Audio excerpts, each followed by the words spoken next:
এটা আপনার কে হয়? আমার ছেলে। এটা কি দেখি বাবু, ওটো দিন, ওটো দিনে বাবা, খাবার দেবো, বিরিয়ানি দেবো, ওটো। আচ্ছা, আমরা আসছি মাছের হাজারি থেকে, সুবর্ণ মৎস্য হাজার, অনেক দূর থেকে। আমরা একটু বিরিয়ানি দিলে আপনি নিবেন? আপনি কি রাস্তায় ঘুরে ঘুরে ঘুরে হ্যাঁ বেড়ান? নিব। রাস্তায় ঘুরে বেড়ান? হ্যাঁ আমি রাস্তা ঘুরে বেড়াই, আমার বাড়ি ঘর সংসার সব মানুষে তুলে নিয়ে মিশা কথা কয়েছে। আর দাদা ধরে 30 বছর আমার দাদা ঘর করেছে। এখন আপনি মনে হয় ভিক্ষা করে খান? এখন ভিক্ষা করে কেন আমার ঘরে ওরা তার টাকা পয়সা কেটে দেওয়া করছে। এখন ওই পাগল। আচ্ছা, আপনি পাগল বলেছে না?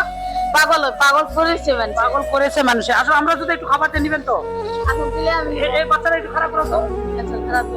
আমরা আসছি মাছের হাজাতে, বাবা একটু বিরিয়ানি দেবো। এই যে খুব ভালো বিরিয়ানি, দেখি ঢোল কিনেছো, দেখি দেখি কেমন ঢোল দেখি।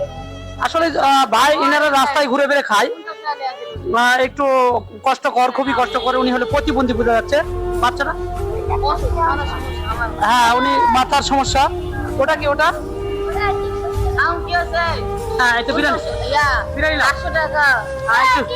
না না, একটু বিরিয়ানি পাই খুশি লাগিচ্ছে। বিরিয়ানি পাই খুশি লাগিচ্ছে। হ্যাঁ খুশি। কিসের বিরিয়ানি? সকালে খাওয়াইলি। আচ্ছা আমাকে এটা ব্যবস্থা করে দিন। আচ্ছা ঠিক আছে, আমি দত্তর বাড়ি ব্যবস্থা। আপনার 200 বিঘা জমি কেটে দিচ্ছে। 300 বিঘা মাটি। 300 বিঘা জমি ওনার কেটে নিছে। ঠিক আছে, টাকা লাইনি আমার এসে করা। ঠিক আছে, ওকে ওকে, ঠিক আছে, খাইলেন। আমরা সুবর্ণ মৎস্য হাউসের পক্ষ থেকে।